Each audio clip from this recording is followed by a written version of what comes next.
नमस्कार, मी ॲडव्होकेट गुणाजी मोरे।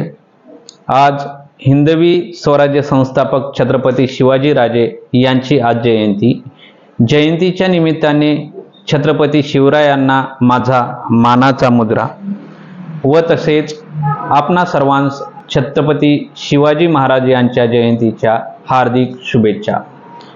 या जयंतीनिमित्त छत्रपती शिवाजी राजावरती मी एक दृष्टिक्षेप टाकण्याचा छोटासा प्रयत्न केला आहे।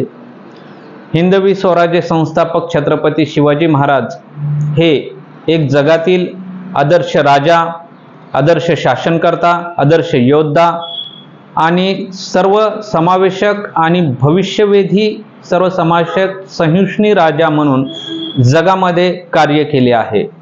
छत्रपती शिवाजी राजा यांनी हिंदवी स्वराज्याचे नुसते विचारच दिले नाही, तर खचलेल्या दलित, दीन, दुबळ्या जनतेमध्ये एक हिंदवी स्वराज्याचा स्वाभिमान निर्माण केला। समाजामध्ये एक ताठमानेने स्वाभिमानाने जगता कसं जगायचं हे याची शिकवण छत्रपती शिवाजी राजे यांनी दिली।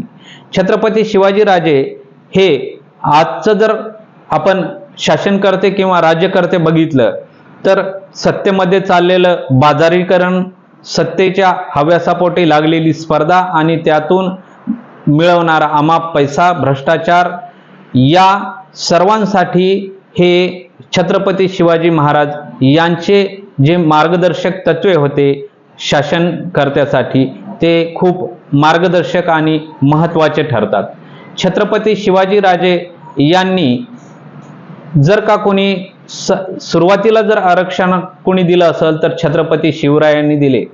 छत्रपती शिवाजी महाराज हे पर्यावरण प्रेमी होते, म्हणूनच तर गाव, गड तिथं आमराई, तसेच शिवबाबळ, आंबा, चिंच, जांब या सर्व झाडांची गडाच्या आजूबाजूला लागवड त्यांनी केली।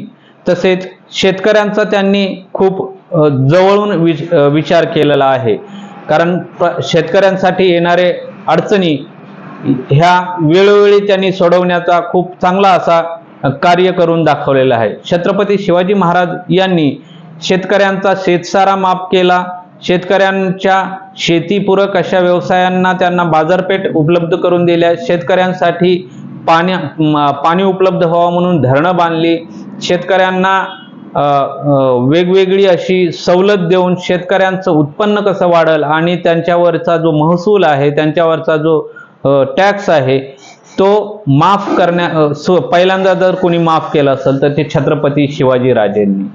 पण आजचे हे शासनकर्ते आणि राज्यकर्ते हे आज आपण बघतो की कर्ज वाटप आणि विमा वाटप यामधील मोठा चाललेला भ्रष्टाचार, तसेच शेतकऱ्यांना जो आता सर्वात मोठा प्रश्न जर असेल तर बोगस अशी बियाणे, खते, तसेच शेतीपूरक असणारी सर्व औषधी वगैरे ही जी वस्तू लागतात ते आज शासनकर्ते याकडे पूर्णपणे दुर्लक्ष करत आहेत। बोगस खतं आणि बियाणामधून शेतकऱ्यांचे अमाप असे नुकसान होत आहे, तरीही शासन यावरती कुठलाही ठोस असा उपाययोजना करताना दिसत नाही।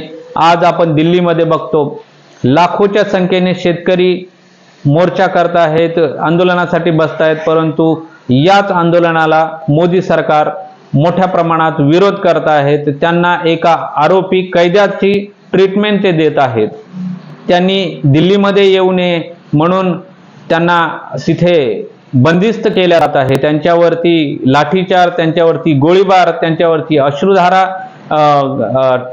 फेकल्या जात आहेत। हे जर का आपण छत्रपती शिवरायांचे जर विचार बघितले तर आज असं वाटतं की खरंच राजे आज आपण असायला पाहिजे होतं। राजे हे येतील, परंतु हे राजे हे आपल्यालाच राजांचे विचार घेऊन आपण आज जी काही राजकीय शक्ती आहे ती हस्तगत केली पाहिजे आणि या पिढ्यानपिढी चालत आलेल्या किंवा या प्रस्थापित राज्यकर्त्यांना एक उत्तर दिलं पाहिजे की आपणच राजकारणात येऊन आपणच ह्या छत्रपती शिवरायांचे जे विचार आहेत समाजापुढे घेऊन गेलं पाहिजे। एवढंच या शिवजयंतीच्या निमित्ताने मी आपल्याला बोलू इच्छितो. धन्यवाद.